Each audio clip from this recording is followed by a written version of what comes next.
नमस्कार विद्यार्थी मित्रांनो, तुमचं पुन्हा एकदा VCC ट्युटोरियलमध्ये खूप खूप स्वागत आहे. आजच्या या लेक्चरमध्ये आपण वर्तुळाचा पूर्ण जे थेरम आहेत, तुमचे प्रमेय आहेत, ते सगळे आपण या लेक्चरमध्ये वर्तुळाचे बघणार आहोत. ठीक आहे. सो बऱ्याच मुलांचं मत होतं बघा की सर एकदा एका लेक्चरमध्ये सगळे थेरम्स वगैरे घ्या.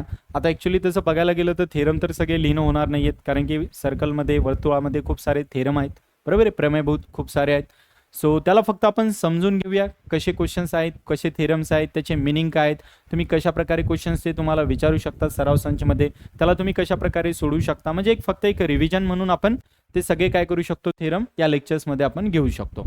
ठीक आहे. सो आपण चला जाऊया आपल्या थेरमकडे. त्याच्या अगोदर त्याच्या काही बेसिक गोष्टी असतील वर्तुळाच्या, त्या आपण सगळ्या क्लिअर करू.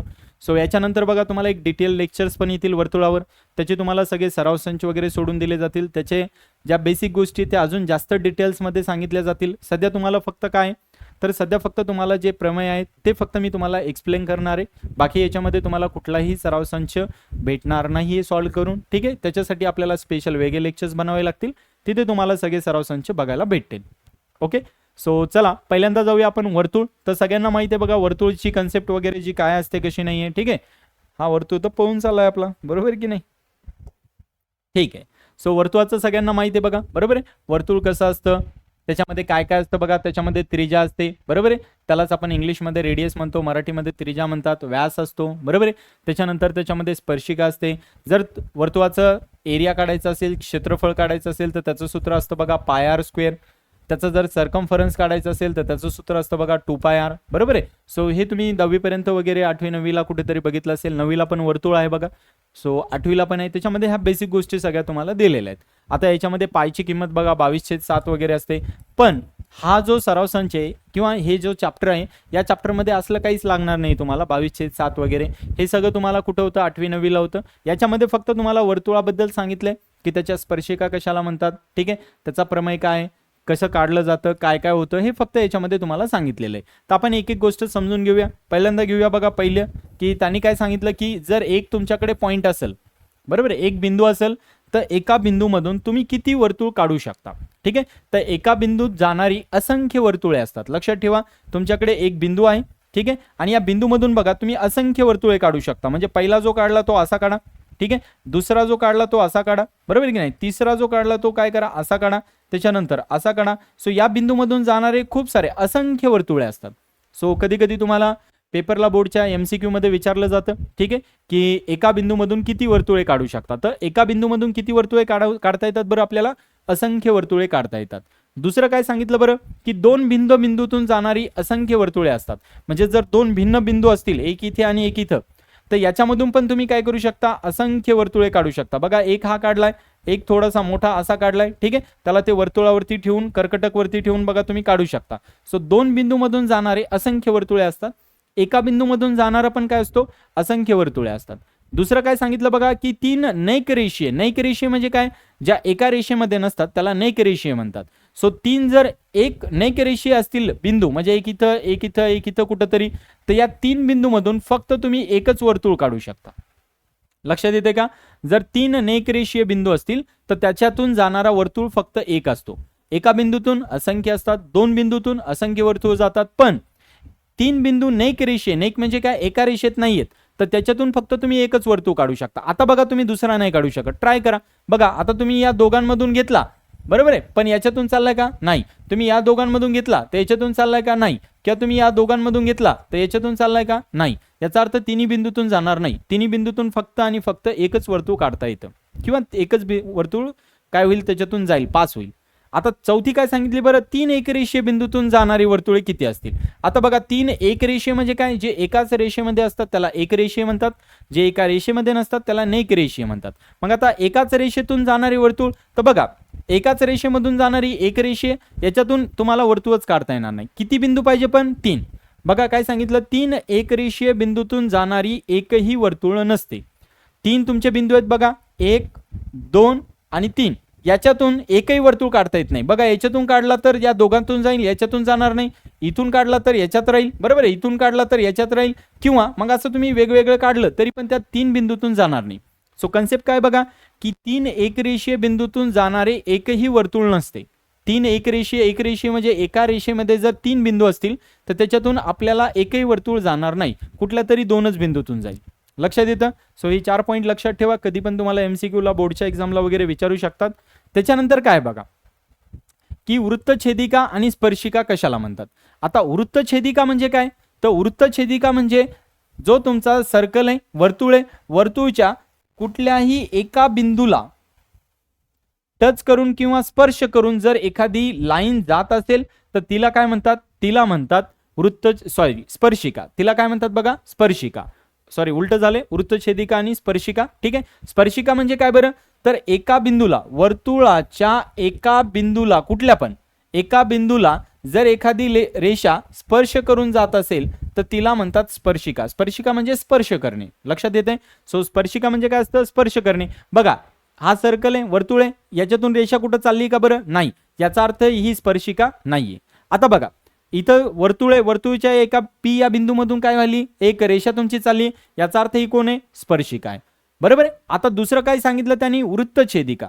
वृत्तछेदिका म्हणजे काय बरं, की वर्तुळाच्या 2 बिंदूला एखादी रेषा जर छेदून जात असेल किंवा कट करून जात असेल, ठीक आहे, तर तिला काय म्हणतात, स्पर्शिका म्हणतात. बघा रेषा N, वर्तुळ यांना 2 सामायिक बिंदू आहे Q आणि R.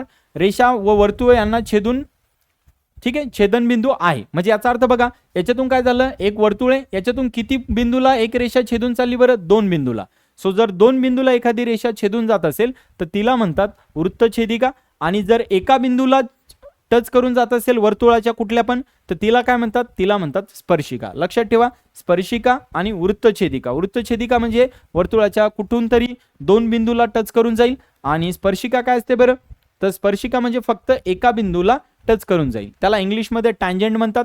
टँजंट म्हणजेच काय बरं, तर सर्कलच्या एका पॉइंटला जर एखादी लाईन इंटरसेक्ट करून जात असेल तर त्याला काय म्हणतात, त्याला म्हणतात टँजंट. म्हणजे जसं आता हा सर्कल आहे, या सर्कलला ही लाईन चालली आहे पास होऊन, इथे एका पॉइंटला इंटरसेक्ट होते. सो याला तुम्ही काय म्हणणार, याला म्हणणार टँजंट. इंग्लिशमध्ये टँजंट म्हणतो आणि मराठीमध्ये काय म्हणतात, मराठीमध्ये त्याला म्हणतात स्पर्शिका. तेच जर वर्तुळ आहे आणि वर्तुळाच्या 2 बिंदूला जर एखादी लाईन इंटरसेक्ट करून जात असेल तर त्याला म्हणतात सिकेंट इंग्लिशमध्ये, आणि मराठीमध्ये म्हणतात त्याला वृत्तछेदिका. मराठीमध्ये काय म्हणतात बरं, त्याला वृत्तछेदिका. लक्षात आलं दोघांमधला फरक. ठीक आहे, चला मग पुढे जाऊया. आता पुढे काय सांगितलं बघा, स्पर्शिका त्रिज्या प्रमेय. आता स्पर्शिका त्रिज्या प्रमेय काय सांगतं बरं, तर लक्षात ठेवा, एखादा जर वर्तुळ आहे तुमचा, ठीक आहे, आणि त्याच्या केंद्राशी, केंद्रबिंदूशी, बरोबर आहे, हा त्याचा केंद्रबिंदू आहे बघा, बरोबर आहे, तर वर्तुळाच्या कोणत्याही बिंदूतून कुठला एक वर्तुळ घ्या आणि त्या वर्तुळाच्या कुठल्या पण एका बिंदूतून जर एखादी रेषा जात असेल, जसं आता ही रेषा काढली बघा आपण, ठीक आहे, वर्तुळाच्या कुठल्याही कोणत्याही बिंदूतून जाणारी स्पर्शिका. बघा स्पर्शिका म्हणजे काय बरं, तर त्याने एका बिंदूला काय करायला पाहिजे, टच करून जायला पाहिजे, बरोबर आहे, स्पर्श करून जायला पाहिजे.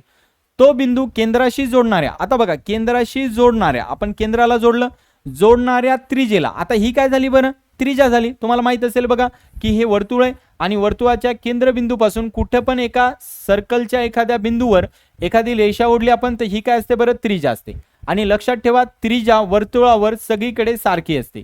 त्रिज्या वर्तुळावर सगळीकडे कशी असते बरं, सारखी. म्हणजे इथून एवढ्या त्रिज्येचं अंतर, इथून एवढ्या त्रिज्येचं अंतर, इथून एवढ्या त्रिज्येचं अंतर, हे सगळ्याचं अंतर कसं असतं, सारखं सारखं असतं. म्हणजे वर्तुळावर, लक्षात ठेवा, वर्तुळावर कुठेही तुम्ही त्रिज्या काढली, ठीक आहे, तर त्या त्रिज्येचं अंतर काय असतं बरं, सारखं असतं. एकाच वर्तुळावर असंख्य त्रिज्या काढल्या तर त्या असंख्य त्रिज्याचं अंतर किंवा त्याची किंमत ही कशी असते, सारखी असते. मग आता इथं काय सांगितलं बरं, वर्तुळाच्या कोणत्याही बिंदूतून, बघा बिंदूतून जाणारी स्पर्शिका काढली मी, बरोबर आहे, तो बिंदू केंद्राशी जोडणाऱ्या त्रिज्येला, बघा आता ही त्रिज्या आहे, त्याला जोडली आपण, लंब असते. लंब म्हणजे काय बरं, परपेंडिक्युलर, ज्याच्यामध्ये त्यांच्यामध्ये किती डिग्रीचा अँगल असतो, कोन असतो, 90 डिग्री, बरोबर आहे. सो त्यांनी काय सांगितलं की जर एखादी स्पर्शिका तुम्ही काढली आणि त्याच्यावर जर जो तुमचा वर्तुळ आहे, वर्तुळाच्या केंद्रबिंदूमधून एखादी जी रेषा ओढली, ज्याला आपण काय म्हणतो त्रिज्या, तर त्रिज्या आणि ती स्पर्शिका ही एकमेकांना कशी असते, लंब. लंब म्हणजे काय बरं, तर त्यांच्यामध्ये 90 डिग्रीचा कोन असतो. त्यांच्यामध्ये किती डिग्रीचा कोन असतो बरं, 90 डिग्रीचा. ठीक आहे, हा प्रमेय अप्रत्यक्षपणे पद्धतीने सिद्ध करता येतो. ठीक आहे, त्याचा काही प्रॉब्लेम नाहीये. फक्त तुम्हाला एवढं लक्षात ठेवा की जर स्पर्शिका काढली आणि त्याच्यावर जर वर्तुळावरून एखादा रेषा ओढली तर ती लंब असते कुणाला बरं, त्या स्पर्शिकेला. म्हणजे त्यांच्यामध्ये 90 डिग्रीचा कोन असतो. किंवा तुम्ही असं पण म्हणू शकता की एखादी स्पर्शिका आहे आणि त्याच्यावर जर एखादा तुम्ही लंब काढला तर तो लंब कशावरून बरं, केंद्रबिंदूवरून कुणाच्या वर्तुळाच्या, तर तो लंब आणि ती त्रिज्या यांच्यामध्ये जी लंब काढलेला आहे त्यालाच तुम्ही त्रिज्या म्हणू शकता, बरोबर आहे. तो आणि जी स्पर्शिका यांच्यामध्ये किती डिग्रीचा अँगल असायला पाहिजे बरं, 90 डिग्रीचा. लंब म्हणजेच काय, त्यांच्यामध्ये 90 डिग्रीचा कोन असतो, लक्षात येते. ठीक आहे. सो हे पॉईंट फक्त लक्षात ठेवा. पुढे काय सांगितलं बघा याच्यामध्ये, की स्पर्शिका त्रिज्या प्रमेयाचा व्यत्यास. व्यत्यास म्हणजे काय, त्याच्या उलट.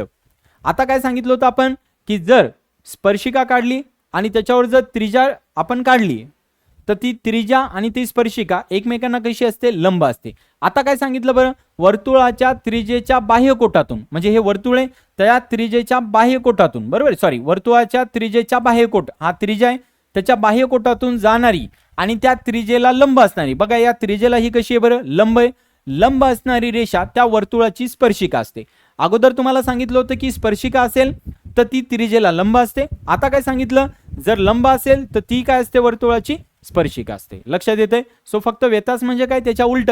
सो हे तुम्हाला थेरम वगैरे दिलाय, पॉईंट वगैरे कन्सिडर केले आणि त्याच्यानुसार फक्त एवढं तुम्हाला सांगितलेलं आहे. लक्षात येते. सो फक्त थेरम लक्षात ठेवा, हे वाक्य लक्षात ठेवा आणि तुम्हाला प्रूफ करायला हा वाला तर काही प्रूफ करायला नाहीये, तुम्हाला हा प्रूफ करायला एक्झामला येऊ शकतो, तर थोडंसं याला लक्षात ठेवा तुम्ही. क्लिअर आहे. त्याच्यानंतर बघा पुढच्या ह्याच्यात काय सांगितलं बरं, की स्पर्शिका खंडाचे प्रमेय. आता स्पर्शिका खंडाचे प्रमेय म्हणजे काय, तर वर्तुळ जे आहे ना, बघा लक्षात ठेवा, वर्तुळ आहे तर वर्तुळावर स्पर्शिका, म्हणजे वर्तुळावर जर स्पर्शिका काढायची असेल तर एका बिंदूतून म्हणजे एकच काढू शकतो, बरोबर आहे, एका याच्यावर एकच काढू शकतो. पण जर तुम्ही बाहेर बिंदू लिहिला, कुठं, वर्तुळाच्या बाहेर जर बिंदू काढला, तर तुम्ही किती स्पर्शिका काढू शकता बरं, तुम्ही 2 स्पर्शिका काढू शकता. लक्षात ठेवा, वर्तुळावर एकच स्पर्शिका काढता येईल, बट वर्तुळाच्या बाहेर बिंदू घेतला तर किती स्पर्शिका काढता येतील, 2. वर्तुळावर बिंदू घेतला तर फक्त 1 स्पर्शिका काढता येईल आणि वर्तुळाच्या बाहेर जर घेतला तर किती स्पर्शिका काढता येतील तुम्हाला, 2. आता त्यांनी काय सांगितलं, की वर्तुळाच्या बाह्य भागातील बिंदूपासून त्या वर्तुळाला काढलेल्या स्पर्शिका खंड एकमेकांना एकरूप असतात. म्हणजे काय केलं आपण बघा, ही एक स्पर्शिका काढली, ही एक स्पर्शिका काढली, तर त्यांनी काय सांगितलं, की वर्तुळाच्या बाह्य बिंदूतून म्हणजे बाहेर एक बिंदू घेतला, त्याच्यातून ज्या स्पर्शिका काढल्यात आपण त्या एकमेकांना कशा असतात, लक्षात ठेवा, एकरूप असतात. कशा असतात, एकमेकांना एकरूप असतात. आता काय सांगितलं बघा, की एक वर्तुळ काढला, त्याच्या 2 स्पर्शिका काढल्यात बघा, बरोबर, एक बिंदू वगैरे घेतला आणि तुम्हाला हे थेरम वगैरे दिलाय. आता त्यांनी काय सांगितलं बघा, बाजू पी ए हा पी पासून ए, बरोबर आहे, एकाच वर्तुळाच्या त्रिज्या. मला सांगा या वर्तुळाच्या त्रिज्या कोण कोण आहे बरं, पी ए आणि दुसरी कोण आहे बरं, ए क्यू. सो याचा अर्थ इथं कोण यायला पाहिजे, इथं यायला पाहिजे ए आणि क्यू, बाजू ए क्यू यायला पाहिजे. लक्षात ठेवा, इथे बाजू पण शब्द लिहा, बाजू कोण यायला पाहिजे, ए क्यू यायला पाहिजे. लक्षात येतं का बरं, कारण त्या एकाच वर्तुळाच्या काय त्रिज्या आहेत. आता हे खाली मी याच्यामुळे ऑलरेडी लिहून ठेवलं कारण की आपला वेळ जाईल परत, ठीक आहे, कारण की तुमचे सगळे थेरम याच लेक्चरमध्ये घ्यायचे, त्याच्यामुळे थोडंसं आपल्याला फास्ट घ्यावं लागतंय. पुढे काय सांगितलं बघा, की बाजू एडी ही, बरोबर आहे, सामायिक बाजू कुणाबरोबर आहे बरं, एडी बरोबर. का बरं, कारण की बघा ना, हा एक त्रिकोण तयार व्हायलाय. जर तुम्ही याला बघितलं तर बघा, हे ग्रीन केलेला हा एक त्रिकोण आहे आणि हा एक त्रिकोण आहे, बरोबर आहे, म्हणजे याचे 2 भाग आहेत. मग मला सांगा, या त्रिकोणासाठी ही एडी बाजू आहे आणि या त्रिकोणासाठी पण काय बरं, एडीच बाजू आहे. याचा अर्थ या दोघांमध्ये एडी ही काय झाली बरं, त्या दोघा त्रिकोणाची सामायिक बाजू झाली, बरोबर आहे. याची पण आणि याची पण काय झाली, सामायिक. सामायिक म्हणजे काय, जसं म्हणतो ना आपण सामायिक भिंत, म्हणजे दोघांमध्ये एक, बरोबर आहे की नाही, तसं या दोघांमध्ये एक काय झाली, त्याची बाजू झाली. लक्षात येतं. कोणता कोणता त्रिकोण घ्यायचा आहे, एक घ्यायचा आहे तुम्हाला पीएडी आणि एक घ्यायचा आहे एक्यूडी किंवा क्यूएडी म्हटलं तरी चालतं. लक्षात येतंय. पुढे काय सांगितलं बघा, की एपीडी व एक्यूडी हे 90 डिग्री अंश आहेत. का बरं, कारण बघा एपीडी हा आणि एक्यूडी हा त्यांनी किती सांगितलं बरं, 90 डिग्री. 90 डिग्री का बरं, कारण बघा हा जो आहे ही स्पर्शिका आहे, ही कोण आहे बरं, त्याची त्रिज्या आहे, बरोबर आहे, ही स्पर्शिका आहे आणि ही तिची त्रिज्या आहे, बरोबर आहे, ही रेड केलेली काय, त्याची त्रिज्या. मग मला सांगा, स्पर्शिका आणि त्रिज्येमध्ये किती अंशाचा कोन असतो बरं, 90. आताच आपण थेरम बघितलाय, बरोबर आहे. इथे पण काय बघा, स्पर्शिका आहे आणि त्याच्यावर काढलेली जी लंब आहे, त्रिज्या आहे, यांच्यामध्ये किती अंशाचा कोन असेल बरं, 90. याचा अर्थ ही आणि ही दोघांचा जो अँगल आहे तो कसा असायला पाहिजे बरं, सेम. हे कशावरून बघितलं, स्पर्शिकेच्या प्रमेयवरून, याच्या अगोदरच बघितलं ना आपण.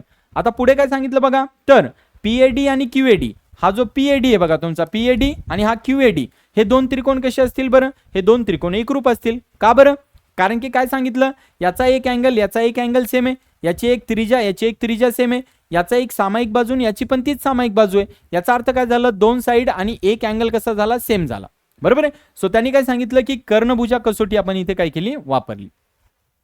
पुढे काय सांगितलं बघा, बाजू डीपी आणि बाजू डीक्यू एकरूप त्रिकोणाच्या संगत बाजू आहे. मग मला सांगा दोन बाजू आणि एक अँगल जर सारखा असेल तर मग राहिलेल्या ज्या बाजू आहेत त्या पण काय असतील बरं, एकरूप असतील. बरोबर आहे. म्हणजे कोण कोण बरं, PD आणि कोण DQ. लक्षात येते का? म्हणजे आपण ही सांगितली त्याच्यानंतर ही पण सांगितली, याचा हा अँगल पण सांगितला. आता मला सांगा मग राहिलेली कोणती बाजू आहे बरं, PD आणि QD. तर हे पण कसे असतील, हे पण एकरूप असतील. लक्षात येते. सो एक्झामला विचारू शकतात हा थेरम. सो थोडंसं लक्षात ठेवा याला. लक्षात येते का? ठीक आहे, चला पुढच्याकडे जाऊया. पुढे काय सांगितलं बघा, स्पर्शिका त्रिज्या प्रमेय. आता स्पर्शिका त्रिज्या प्रमेय काय सांगतो बघा, की वर्तुळाच्या कोणत्याही बिंदूतून जाणारी स्पर्शिका, म्हणजे जे आता आपण शिकलो ना ते काय सांगितलं बघा, वर्तुळाच्या कोणत्याही बिंदूतून जाणारी स्पर्शिका तो बिंदू केंद्राशी जोडणाऱ्या त्रिज्येला काय असतो, लंब. म्हणजे वर्तुळाच्या कोणत्याही बिंदूतून जाणारी जी स्पर्शिका आहे ती केंद्राला जोडणाऱ्या त्रिज्येला कशी असते बरं, लंब असते. हे जे आता आपण थेरम बघितलाय. दुसरं काय सांगितलंय की त्याच्या उलट, की वर्तुळाच्या त्रिज्येच्या बाह्यकोटातून जाणारी आणि त्रिज्येला लंब असणारी रेषा त्या वर्तुळाची काय असते, स्पर्शिका असते. त्याला स्पर्शिका म्हणतात. पुढे काय सांगितलं की वर्तुळाच्या बाह्य भागातील बिंदूपासून त्या वर्तुळावर काढलेल्या स्पर्शिका एकरूप असतात. म्हणजे वर्तुळाच्या बाह्य बिंदूवर ह्या ज्या काढलेल्या आहेत ह्या कशा असतात, एकमेकांना एकरूप असतात. म्हणजे जे अगोदर बघितलं होतं तेच सांगितलंय. लक्षात येते. ठीक आहे, चला पुढे जाऊया. पुढे काय सांगितलं बघा, आता स्पर्श वर्तुळाचे प्रमेय. आता स्पर्श वर्तुळाचे प्रमेय काय सांगतं, म्हणजे वर्तुळाचे स्पर्श जर झाले तर काय होतं. तर काय होतं बघा, पहिल्यांदा काय सांगितलं बघा, परस्परांना स्पर्श करणाऱ्या वर्तुळांचा स्पर्शबिंदू त्या वर्तुळाच्या केंद्रबिंदूमधून जाणाऱ्या रेषेवर असतो. याचा अर्थ काय बघा, की एक वर्तुळ इकडे आहे आणि दुसरा वर्तुळ याला स्पर्श करून चाललाय.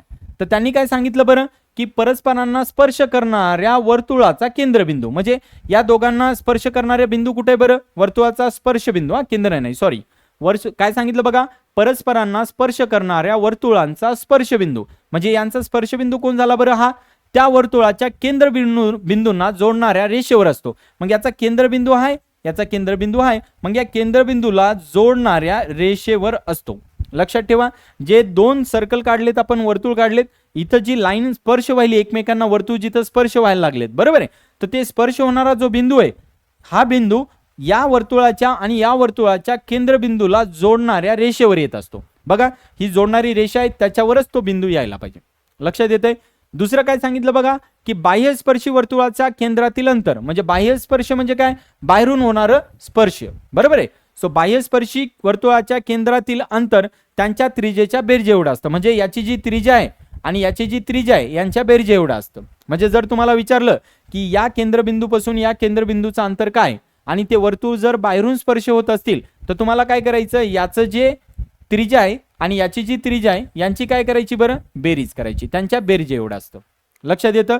दुसरं काय सांगितलं बरं, की अंतरस्पर्शी वर्तुळांच्या केंद्रातील अंतर त्यांच्या त्रिज्येच्या फरका एवढे असते. आता अंतर कुठं जर काय सांगितलं बघा, अंतरस्पर्शी वर्तुळांच्या, अंतरस्पर्शी म्हणजे काय, आतमध्ये स्पर्श होणाऱ्या वर्तुळांचं. लक्षात ठेवा काय सांगितलंय, की आतमधून जर स्पर्श होत असतील वर्तुळ तर त्यांच्या केंद्रातील अंतर म्हणजे काय, याचं हे असेल आणि याचं हे असेल, बरोबर आहे, तर त्यांच्या फरका एवढं असतं. म्हणजे काय बरं, तर त्यांची तुम्हाला काय करायची, वजाबाकी करायची. लक्षात ठेवा, त्यांची काय करायची, वजाबाकी.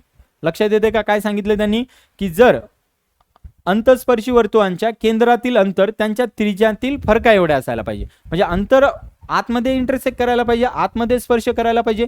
जर बाहेर करत असेल तर त्यांच्यामधलं अंतर काय असेल बरं, दोन केंद्रबिंदू मधलं त्यांच्या त्रिज्येची बेरीज.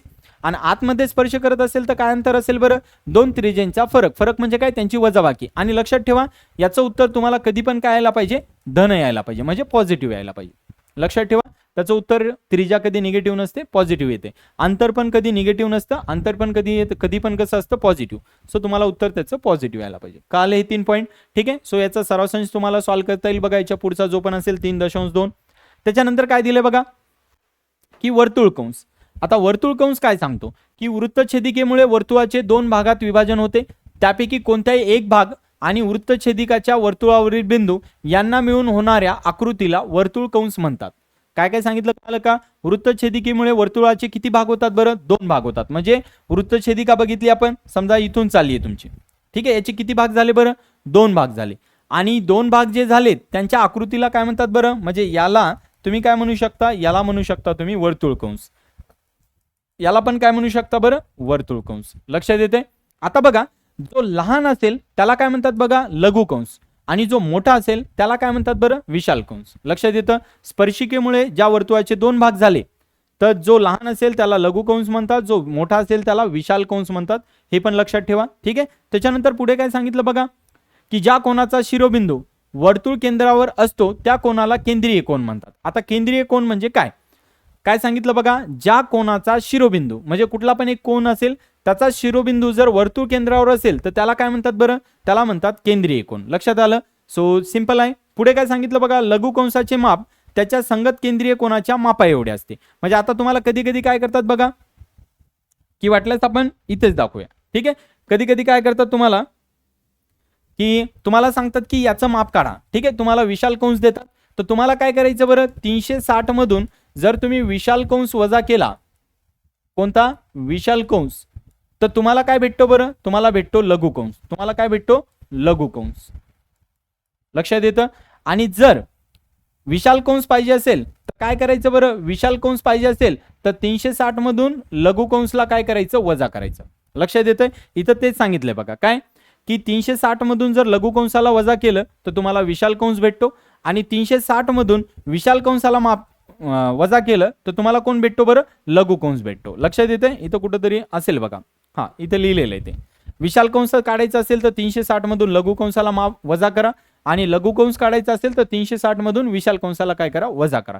दुसरी गोष्ट लक्षात ठेवा की अर्धवर्तुळ कंसाचे माप म्हणजेच अर्धवर्तुळाचे माप असते. आता अर्धवर्तुळाच्या कंसाचे माप म्हणजे काय बरं, की तुम्हाला जर याचे माप पाहिजे असेल, ठीक आहे, तर याचे माप म्हणजेच काय असते, 180 डिग्री असते. कारण तो काय बरं, तो आहे तुमचा लघु कंस, हे सॉरी, तो आहे तुमचा अर्ध कंस. अर्ध म्हणजे काय, अर्धा. याचे दोन भाग बरोबर झाले, बरोबर आहे. जर याचे दोन भाग बरोबर झाले तर या कंसाची बेरीज म्हणजे अँगल किती असतो, कोन किती असतो, 180 डिग्री. त्यांनी तेच दिले बघा.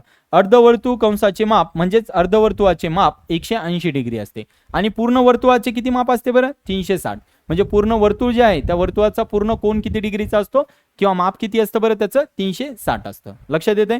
ठीक आहे. पुढे चला. पुढे काय सांगितलं बघा, की कंसाची एकरूपता.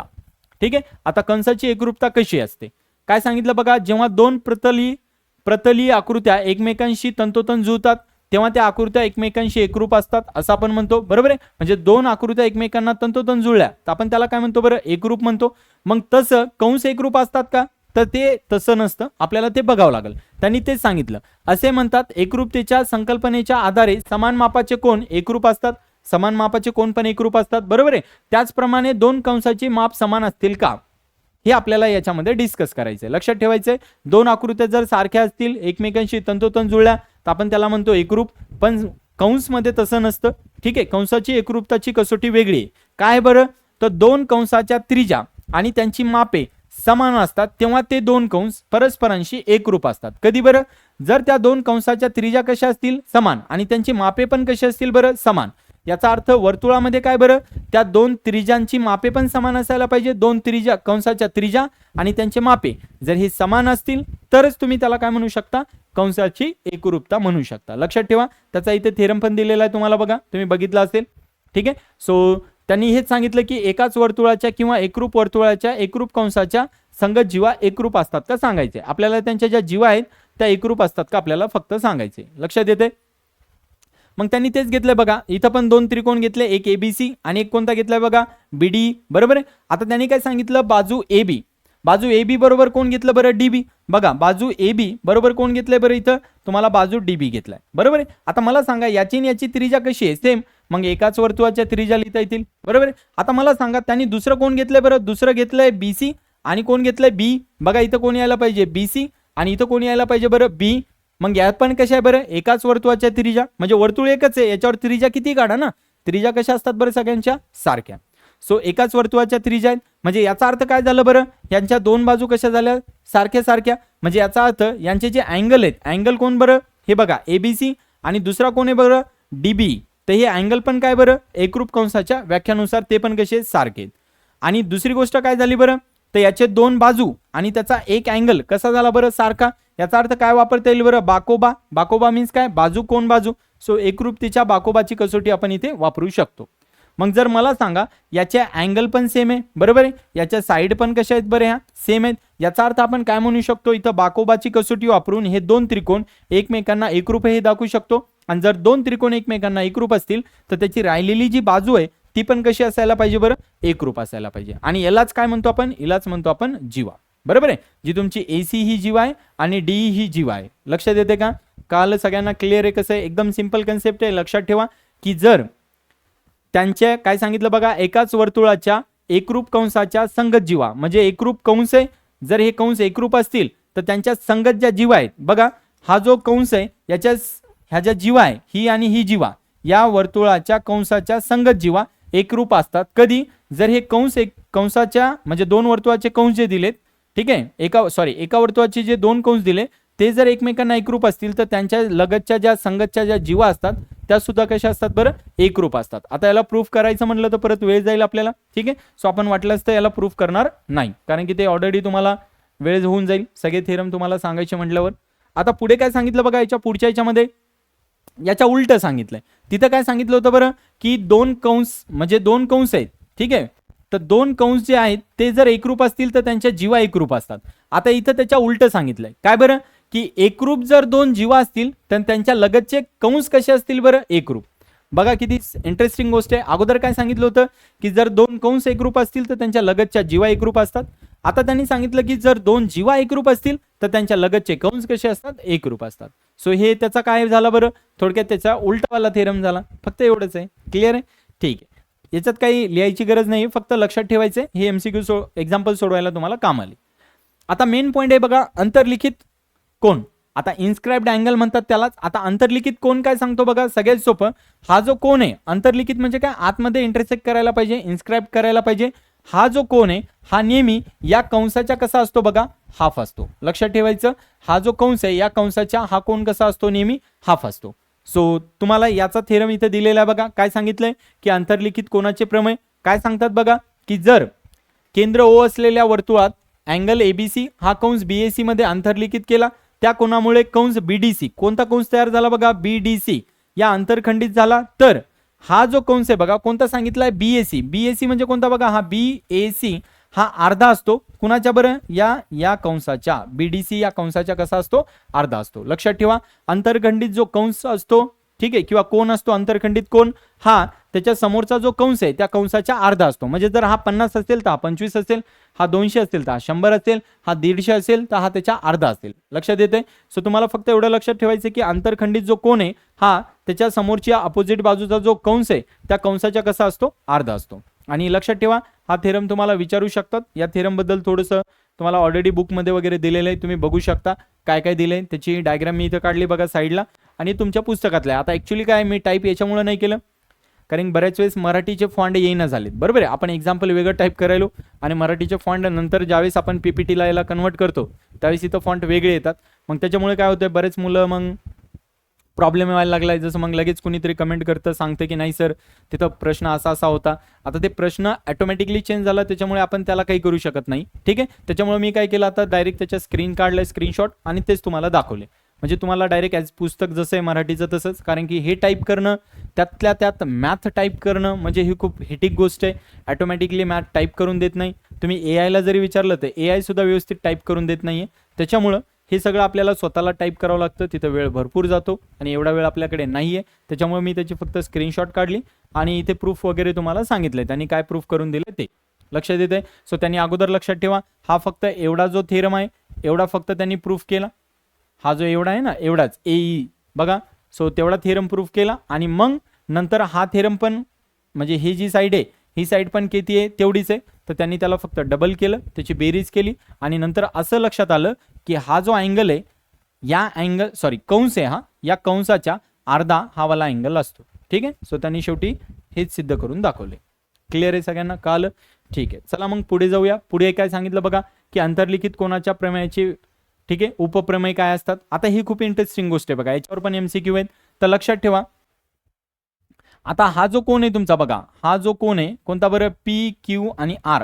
आता मला सांगा हा PQR जो आहे, ठीक आहे, हा जो तुमचा PQR आहे आणि हा कोण आहे बरं तुमचा PSR. आता मला सांगा या PQR साठी कोण कंस आहे बरं, हाच आहे, आणि या PSR साठी पण कंस कोण आहे बरं, हाच आहे. म्हणजे याचा अर्थ काय आहे की एकाच कंसात अंतर्लिखित झालेले सर्व कोण एकरूप असतात. म्हणजे काय, तुम्ही किती पण काढा बघा इथं डायग्राम, तुम्ही अशी काढली काय, ठीक आहे, किंवा तुम्ही काय केलं त्याचा दुसरी बाजू घेतली आणि इथूनच पास केली, ठीक आहे. म्हणजे काय झालं बघा, मी इथून अँगल काढला आणि इथून काढला, पण या दोघांचा कंस काय झाला बरं, कंस एकच आहे. मी अजून एक काढला समजा असा, पण याचा पण कंस काय बरं, हेच आहे. म्हणजे मी किती जरी अंतरखंडित कोण काढले किती पण त्यांचा कंस जर एकच असेल सगळ्यांचा, तर याचा अर्थ काय झालं, ते सगळे अंतर्लिखित झालेले जे कंस आहेत ते सगळे कसे असतात, एकमेकांना एकरूप असतात. लक्षात ठेवा, तुम्ही कितीही काढू शकता, ते सगळे एकमेकांना कसे असतात, एकरूप.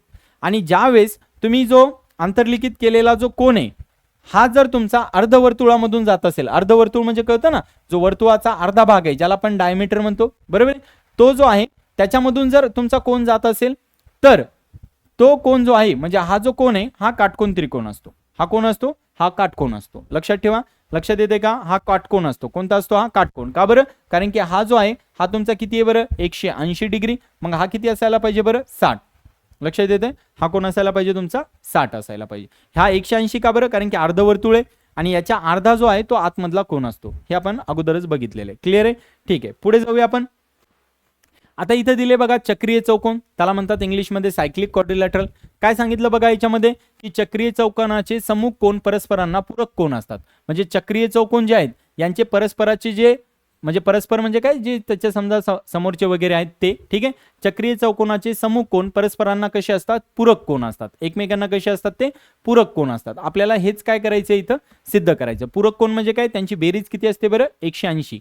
आता चक्रीय इथं चौकोन दिला आपल्याला, कोण आहे बघा, तो आहे तुमचा ए, ठीक आहे, ए बी सी आणि डी, बरोबर आहे. आता मला सांगा अँगल बी आणि अँगल डी, अँगल बी आणि डी या दोघांची बेरीज किती असेल बरं, 180, कारण की एकमेकांचे अपोजिट आहे. लक्षात ठेवा, सगळ्यांची बेरीज यांची 360 असते आणि या दोघांच्या समोरच्यांची बेरीज 180 असते आणि या समोरच्यांची बेरीज 180 असते. मग मला सांगा त्यांनी काय सांगितलं, अँगल सी. आता सीच्या अपोजिट कोण आहे बरं, ए, तर अँगल ए ची बेरीज यांची किती असेल बरं, 180.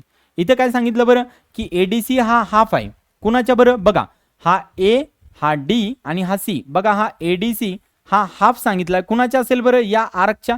म्हणजे कोणत्या आर्कच्या बरं, मेजर आर्क, आर्क म्हणजे कंस, हा ए बी सीच्या. लक्षात येते, कोणत्या कंसाच्या बरं, एबीसी या कंसाच्या अर्धा असेल. कोण बरं, एडीसी. लक्षात ठेवा, ज्यावेळेस तुम्ही असा कोण लिहिता ना ए डी सी, तर याचा अर्थ हा जो मधातला असतो ना तो कोण असतो. लक्षात ठेवा, या ए आणि हा सी नसतो, जो मधात असतो तो वाला असतो. पुढे काय सांगितलं बरं की तसेच हा अंतर्लिखित कोण असून त्याचे कंस एडीसी ला अंतरखंडित केले आहे, बरोबर आहे. सो तसंच काय करायचं, सिमिलरली आता दुसरं घ्यायचं. दुसरं कोण घ्यावं लागेल बरं, एडीसी ला कुणी अंतरखंडित केलं बरं, आता कोणाला सांगितलं, एडीसी ला. सो एडीसी ला अंतरखंडित कुणी केलं बरं, एबीसीने केलेलं आहे, बरोबर आहे. आता इथे काय सांगितलं बरं की तर मग 1/2 कंस ऑफ एडीसी कुणाचा आहे बरं, हा 1/2 कंस ऑफ एडीसी, हा ए, हा डी आणि हा सी. एडीसीचा कंस कुणाच्या अर्धा असायला पाहिजे बरं, एबीसीच्या. म्हणजे इथं काय आला पाहिजे बरं, ए बी सी. लक्षात येते. सो सगळ्यात सिंपल गोष्ट लक्षात ठेवा की त्यांनी काय सांगितलं, चौकोनाचे चारही शिरोबिंदू एकच वर्तुळावर असतील तर त्याला चौकोनाला चक्रीय चौकोन म्हणतात. चक्रीय चौकोन कुणाला म्हणतात, वर्तुळावर जर चारही बिंदू असतील तर त्याला चक्रीय चौकोन म्हणायचं, ठीक आहे. दुसरी गोष्ट काय सांगितलं थेरमनी बघा की चक्रीय चौकोनाच्या सम्मुख कोन परस्परांना कसे असतात, पूरक कोन. याचा अर्थ त्यांची बेरीज जी आहे ती 180 अंश असते, ठीक आहे. तुम्हाला लिहायचं तर इथं लिहू शकता, असं काही नाहीये. आता इथं एडीसी दिलाय बघा, आता एडीसी आणि कुणाची बेरीज करावं लागेल बरं, इथं एबीसी ची बेरीज करावं लागेल. लक्षात येते, एडीसी ची कुणाची बेरीज करावं लागेल बघा, हा एडीसी आणि हा एबीसी. आता मला सांगा या एडीसीचा पूरक कोण आहे बरं, हे सॉरी कंस कोण आहे बरं, एबीसी. एडीसीचा कंस कोण आहे, लक्षात ठेवा, या एडीसीचा कंस कोण आहे बरं, ए बी. या एडीसीचा कंस कोण आहे बरं, इथं लिहा कंस आणि कोण आहे बरं, एबीसी. लक्षात ठेवा, कोण आणि कंस याच्यामध्ये फरक आहे. हा कोण आणि काय, कंस, या दोघांमध्ये खूप मोठा फरक आहे. इथं वाटल्यास मराठीमध्ये असं पण लिहितात बघा, आता ते इंग्लिशची सवय, तर कंस एबीसी असं लिहिलं जातं. सो इथं काय यायला पाहिजे बघा, इथे यायला पाहिजे कंस एबीसी आणि इथं स्मॉल एम लिहायचं, ठीक आहे. कंस काय लिहितात तिथं, एबीसी. मग आता मला सांगा कंस एबीसी आहे, बरोबर आहे, आणि इथं पण बघा 1/2 आहे, इथं 1/2 आहे. 1/2 बाहेर काढलं, मग परत इथं कोण येईल बरं, परत इथं येईल कंस, कोण येईल बरं, फक्त एबीसी. काय केलं, फक्त इथून 1/2 काय केलं, बाहेर काढलं. लक्षात येतंय. मग आता मला सांगा या कंस एबीसी आणि एडीसी या दोघांची बेरीज किती आहे बरं, बघा हा एबीसी आणि हा एडीसी, हा जो आहे ना हा एबीसी आणि हा एडीसी म्हणजे पूर्ण वर्तुळच झालं. आणि वर्तुळाची बेरीज किती असते 360. याला जर दोन्ही भाग दिला तर कितीचा भाग जाईल बरं, बे एक बे आणि इथे किती येईल 180, म्हणजे याचा अर्थ 180 येईल, म्हणजे याचा अर्थ 180 होईल. पूरक कोण म्हणजे काय, याचा अर्थ त्या परस्परांचे पूरक कोण असतात म्हणजे त्यांची बेरीज किती यायला पाहिजे 180 डिग्री यायला पाहिजे. त्या दोन कोणांची बेरीज किती यायला पाहिजे 180. सो हा पण थेरम तुम्हाला एक्झामला मोस्ट इम्पॉर्टंट आहे, लक्षात ठेवा. आता इथं त्याच्या उलट दिले, आपण काय सांगितलंय की चक्रीय चौकोनाचे प्रमुख कोण परस्परांना पूरक कोण असतात. आता याच्या उलट काय असेल बरं, की जर पूरक कोण असतील चक्रीय चौकोनाचे बाह्य कोण त्यांच्या सलग कोनाच्या सम्मुख कोनाशी एकरूप असतात. म्हणजे काय बरं, तर चक्रीय चौकोनाचे बाह्य कोण त्याच्या सलग चौकोनाशी कसे असतील बरं, सम्मुख कोनाशी एकरूप असतात. सो एकरूप असणारच आहे, बरोबर आहे की नाही. सो पुढे काय सांगितलं बघा, अजून रेषेचे दोन भिन्न त्या रेषेच्या एकाच बाजूला असणाऱ्या दोन बिंदूशी एकरूप कोण निश्चित करत असतील तर ते चार बिंदू एकाच वर्तुळावर असतात. काय सांगितलं बघा, रेषेच्या दोन बरोबर आहे भिन्न बिंदू म्हणजे ही रेषा आहे, त्याचे दोन बिंदू कोण आहेत बरं, भिन्न बी आणि कोण आहे सी असणाऱ्या दोन भिन्न बिंदूशी एकाच एकरूप कोण निश्चित करत असतील. म्हणजे माझी ही रेषा आहे, इकडे माझ्याकडे दोन बिंदू आहेत. सो याचा आणि याचा जर कोण तुमचा एकच असेल म्हणजे याच्यातूनच जात असेल आणि हा पण याच्यातूनच जात असेल, लक्षात ठेवा. थोडंसं व्यवस्थित लिहितो, एक असा काढतो, ठीक आहे, आणि एक काय करतो मी असा काढतो. याला नाव देऊया ए, याला नाव देऊया बी. तर बघा या दोघांचा जो कंस आहे, ठीक आहे, जो पण आहे तो एकाच बिंदूतून आणि हा पण काय व्हायला एकाच बिंदूतून दोन भिन्न बिंदू, बघा रेषेचे दोन भिन्न बिंदू, मग दोन रेषेचे भिन्न बिंदू त्या रेषेच्या एकाच बाजूला असणाऱ्या दोन भिन्न बिंदूशी, मग बघा दोन भिन्न बिंदूशी एकरूप कोण निश्चित करता असतील तर ते चार बिंदू एकाच वर्तुळावर आहेत. याचा अर्थ हा एक बिंदू, हा एक बिंदू, हा एक बिंदू आणि हा एक बिंदू हा एकाच वर्तुळावर असतात. लक्षात ठेवा, काय सोपी कन्सेप्ट आहे. काय सांगितली बरं, की रेषेचे दोन भिन्न बिंदू म्हणजे एक रेषा आहे त्याचे दोन भिन्न बिंदू येते, बरोबर आहे. पुढे काय सांगितलं, त्या रेषेच्या एकाच बाजूला, बघा रेषेच्या एकाच बाजूला दोन बिंदूशी, बरोबर आहे, दोन भिन्न बिंदूशी एकरूप आहेत. आता हे यांना एकरूप काय आहेत बरं, कारण की या दोघांचा कंस कोण आहे एकच आहे. बघा याचा पण कंस हाच आहे आणि याचा पण कंस हाच आहे. सो दोघांचा कंस एकच आहे. म्हणून काय झालं बरं, तर जर दोघांचा कंस एकच असेल आणि एका रेषेच्या बाजूला दोन बिंदू असतील तर याचा अर्थ हे जे चार बिंदू आहेत हे वर्तुळामधून जात असतात, तेच सांगितलंय. तर ते चार बिंदू एकाच वर्तुळावर असतात किंवा वर्तुळ त्या चार बिंदूमधून जाईल. लक्षात येतंय. सो ही पण एक कन्सेप्ट लक्षात ठेवा, याचं काही थेरम वगैरे काही गरज नाहीये, ठीक आहे, फक्त तेवढं लक्षात ठेवायचं. आणि हे जे आहे हे लक्षात ठेवूया, म्हणजे जे आपण आता शिकलोय ते सगळे पॉईंट आहेत, काय काय आहेत काय काय नाहीये. सो हे पण महत्त्वाचं आहे, हे लक्षात ठेवत जा, तुम्हाला याचा पण यूज करायचा आहे तुम्हाला. तर हे शॉर्टकटमध्ये लक्षात ठेवण्यासाठी की काय काय दिले काय काय नाही, सगळं जी आत्ताची एक्सरसाइज आहे सराव संच त्याच्याशी रिलेटेड आहे, ठीक आहे. हे शिकलोय आपण, त्याच्यामुळे मी काय एक्सप्लेन करत नाहीये.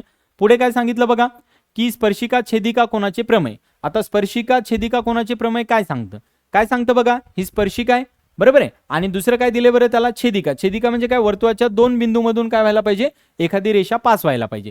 तर सिंपल आहे, काय सांगितलं बघा, की शिरोबिंदू वर्तुळावर असलेल्या कोणाची एक भुजा वर्तुळाची स्पर्शिका असेल, दुसरी भुजा वर्तुळाला आणखी एका बिंदूत छेदत असेल तर त्या कोणाचे माप त्यांनी अंतरखंडित केलेल्या कंसाच्या मापाच्या निम्मे असते.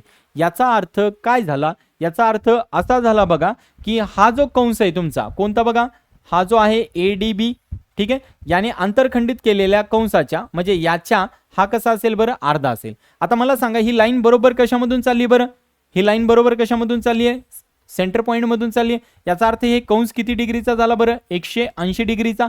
आणि मला सांगा ही जी स्पर्शिका आहे ही इथं वर्तुळ आहे तुमचं, बरोबर आहे, याची ही त्रिज्या आहे, याला कसं आहे बरं, हे परपेंडिक्युलर आहे म्हणजे लंब आहे. याचा अर्थ इथं किती डिग्रीचा अंश आहे बरं, 90 डिग्रीचा अंश आहे, म्हणजे 90 डिग्रीचा कोन आहे.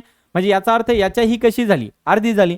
तर त्यांनी सोप्या भाषेत काय सांगितलं कळालं का, त्यांनी सोप्या भाषेत असं सांगितलं की एखादा तुमच्याकडे वर्तुळ आहे, त्याला तुम्ही जर एखादी स्पर्शिका काढली, ठीक आहे, आणि एखादं काय काढले बरं त्याच्यामधून स्पर्शिका आणि काय काढली, छेदिका. आता छेदिका कुठून जरी काढली अशी तुम्ही, बरोबर आहे, स्पर्शिका आणि छेदिका, तर इथं जो कोन तयार होणार आहे ना, हा याच्या कंसाच्या कसा असतो बरं, अर्धा असतो. लक्षात ठेवा, हा जो कंस आहे या कंसाच्या हा जो अँगल आहे कसा असतो, अर्धा असतो. बघा इथे पण हा जो अँगल आहे ठीक आहे, हा अँगल या कंसाच्या कसा असतो सांगितलं त्यांनी, अर्धा असतो. या थेरम मध्ये एवढंच दिलेलं आहे, लक्षात ठेवा. स्पर्शिका छेदिका कोणाचे प्रमेय काय सांगते, स्पर्शिका आणि छेदिका यांच्यामध्ये जो अँगल तयार होणार आहे, ठीक आहे, यांच्यामध्ये जो अँगल तयार होणार आहे याच्या समोरचा जो कंस आहे त्या कंसाचा तो अँगल कसा असतो, हाफ असतो, अर्धा असतो. लक्षात येते, ठीक आहे. पुढे बघा, स्पर्शिका छेदिका कोणाच्या प्रमेयाची पर्यायी विधानं काय काय आहेत, की वर्तुळाची स्पर्शिका व स्पर्शबिंदू काढलेली जीवा यातील कोन व त्याने अंतरखंडित केलेल्या कंसाच्या विरुद्ध कंसात अंतर्लिखित केलेल्या कोना एवढे असते. म्हणजे याचा अर्थ काय बघा, की आपण काय सांगितलं, हा जो आहे बघा, ही कोण आहे तुमची छेदिका आहे, ही कोण आहे तुमची स्पर्शिका. सो स्पर्शिका आणि छेदिकामध्ये होणारा कोन हा याच्या कसा असतो बरं, हाफ असतो. बरोबर आहे, याच्या कसा असतो, हाफ असतो. आता त्यांनी दुसरं काय सांगितलं, की याने अंतरखंडित केलेला जो कोन आहे, कुणी बरं, या कंसाने अंतरखंडित केलेला जो कोन आहे, हा कोन आणि हा दोघं पण कसे असतात बरं, सेम. म्हणजे कोण कोण बरं, angle T is equal to angle कोण असेल बरं, बी असेल. अँगल टी बरोबर कोण असेल, अँगल बी.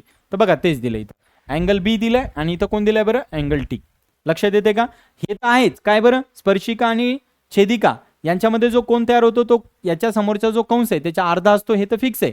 दुसरी गोष्ट काय बरं, याच्या समोर जो अंतरखंडित केलेला कोन आहे या कोनाच्या काय असतं, हे जो कोन आहे हा याच्यात अर्धा असतोच, पण हे आणि हे दोघं कसे असतात, सेम असतात.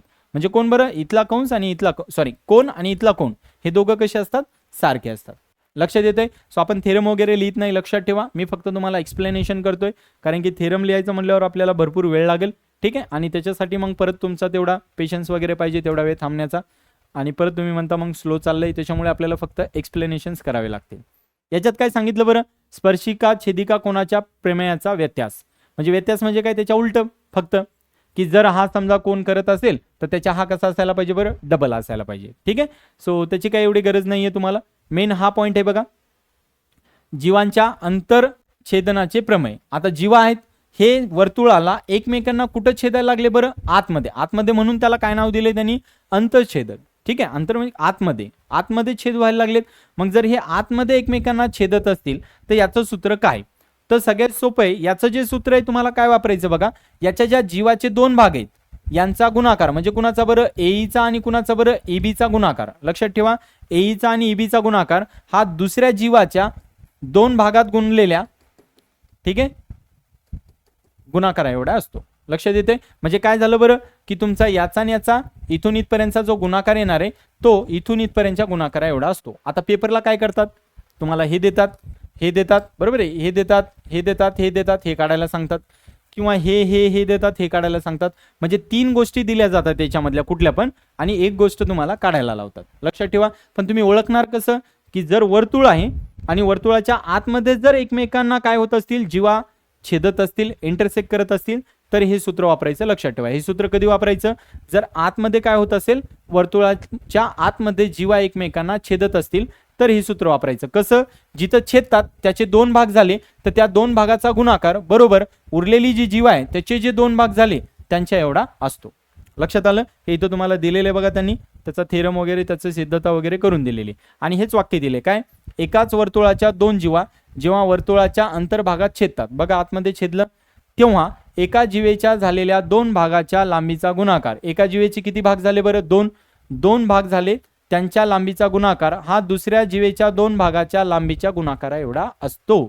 सो दुसरी जी जीवा आहे त्याचे जे दोन भाग झाले त्यांच्या गुणाकारा एवढा काय असतो. एक्झामला हे नाही विचारत, एक्झामला काय विचारतात, एक बाजू तुम्हाला दिली जात नाही, राहिलेल्या तीन बाजू देतात, त्यांचं तुम्हाला उत्तर काढायला सांगतात. लक्षात येते. सो ही गोष्ट लक्षात ठेवा, ही कन्सेप्ट ही पण फार महत्वाची आहे. पुढे काय सांगितलं बघा, की अजून एक आहे याच्यामध्ये, हे तर आपलं झालंय बघा. याच्यामध्ये दुसरं काय सांगितलं बघा, की वर्तुळ आहे आणि वर्तुळाच्या आता बघा ह्या दोन जीवा कुठं छेदायल्यात बरं, बाहेर. ह्या आतमध्ये छेदत होत्या, लक्षात ठेवा, हे बाहेर छेदतायत. मग बाहेर छेदत असतील तर काय करायचं बरं, पहिल्यांदा काय करायचं, जिथं छेदला तो बिंदू घ्यायचा, म्हणजे कोण बघा, ए पासून ई पर्यंत, आणि नंतर दुसऱ्या बिंदूपासून घ्यायचं, म्हणजे कुठून बरं, ई पासून बी पर्यंत. लक्षात येतंय. याचं अंतर सेम याच्यामध्ये काय बरं, सी पासून ई पर्यंत आणि नंतर डी पासून ई पर्यंतच्या गुणाकारा एवढा असतं. म्हणजे त्याच्यासारखंच आहे, पण त्याच्यामध्ये आतमध्ये छेदत होते तर त्याचे दोन भाग केले, इथं बाहेर छेदत होतं तर याचे आणि याचे दोन भाग केले. लक्षात येतं. म्हणजे ए पासून ई पर्यंत आणि बी पासून ई पर्यंत यांचा गुणाकार सी पासून डी पर्यंत आणि डी पासून ई पर्यंतच्या गुणाकारा एवढा असतो. लक्षात येते. सो हे दोन लक्षात ठेवा. आणि तिसरा जो दिलाय सगळ्यात शेवटचा, तो काय दिलाय बरं, की एक काय काढलं बरं तुम्ही, स्पर्शिका, एक काय काढलं बरं तुम्ही, छेदिका. एक स्पर्शिका काढली आणि एक काय काढली बरं, छेदिका. सो स्पर्शिका आणि छेदिका यांचं जे तुम्हाला उत्तर आहे किंवा याची जी तुम्हाला थेरम दिलाय, प्रमेय दिलाय, तर हा काय सांगतो बघा, की जो तुमची स्पर्शिका आहे, स्पर्शिकेचा वर्ग काय सांगितलं बघा, स्पर्शिकेचा वर्ग हा ज्या तुम्हाला दोन, म्हणजे जी तुम्ही काय काढली आहे, तुम्ही जी छेदिका काढली, छेदिकामध्ये जे दोन भाग झाले त्या दोन भागाच्या गुणाकारा एवढा असतो. लक्षात ठेवा, EA इंटू EB एवढा. दोन भागा म्हणजे काय, हे भाग कुठे इंटरसेक्ट कुठे झालाय लक्षात ठेवा, इथं नाही. तुम्हाला सर हे दोन भाग का, तसे नाही.